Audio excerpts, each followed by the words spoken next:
Saan nga ba makakarating ang isang lata ng spam? Isa pong fundraising bazaar ang pinaghahandaan na ngayon ng grupo ng mga Pinoy small business owners sa Ontario, kung saan target nilang tulungan ang mga nangangailangan na komunidad sa Pilipinas. Narito ang report ni Paula Saraza. May mga kababayan tayo na hindi pa nakaranas o nakakatikim ng mga masasarap na pagkain na natikman natin before or ngayon, na hindi nila alam na may kumikilos pa ng mga anghel sa Canada, sa abroad, na may darating sa kanilang blessing in few months from now. Simbolo na raw ng pagsisikap at sakripisyo ng isang Pinoy abroad ang pagpapadala ng balikbayan box sa pamilyang naiwan sa Pilipinas.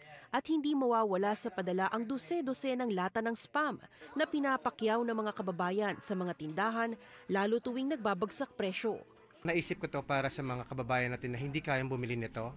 Kaya naman sa panibagong charity at fundraising event ng Pinoy Ontario Vendors, naisip ng miyembro nilang si Francis Yekla na gawing konsepto ang spam sa kauna-unahang Spring Bazaar ng grupo, kung saan layo nilang makaipon ng mahigit 1,000 spam at maipamigay ito sa mga remote communities sa Pilipinas.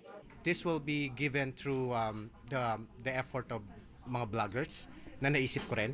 Kasi kung nandito kami, how can we reach out there? So I find a way kung paano ko, nag-isip ako ng way kung paano ko siya ma-distribute kahit nandito kami sa Canada.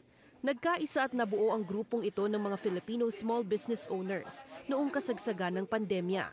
Nais lamang daw nilang ibahagi ang biyaya at gamitin ang pribilehiyo na makatulong din sa mga kababayang nangangailangan. Hindi kami focus dun sa kikitain ng, kumbaga hindi kita kundi yung pagtulong talaga. Nakikita ko dito sa grupo na ito, pag nag-usap kami, puno ng pagmamahal, puno ng concern, walang pataasan ng ere or lahat to nagkakaisa.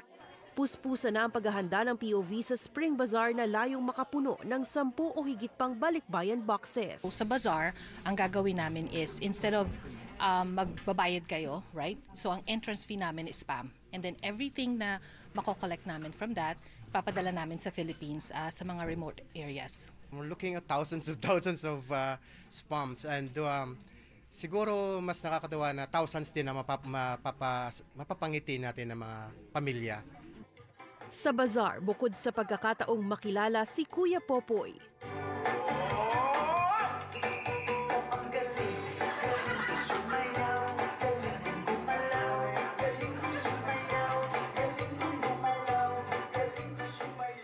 asahan na raw ang iba't ibang mga pakulo na siguradong maaaliw ang buong pamilya. With 50 vendors, we have toy show, cosplay, right? So we're expecting a lot of people. Pwede na silang simulan mag-donate para mas marami tayong maipon at mapadala sa Philippines yan. Tinipon ng Pinoy Ontario Vendors ang media, influencers at iba pang leader ng komunidad sa pag-asang mas mapalawak pa ang kanilang panawagang suporta sa kanilang unang Spring Bazaar sa April 21. Paula Saraza, Omni News, Toronto.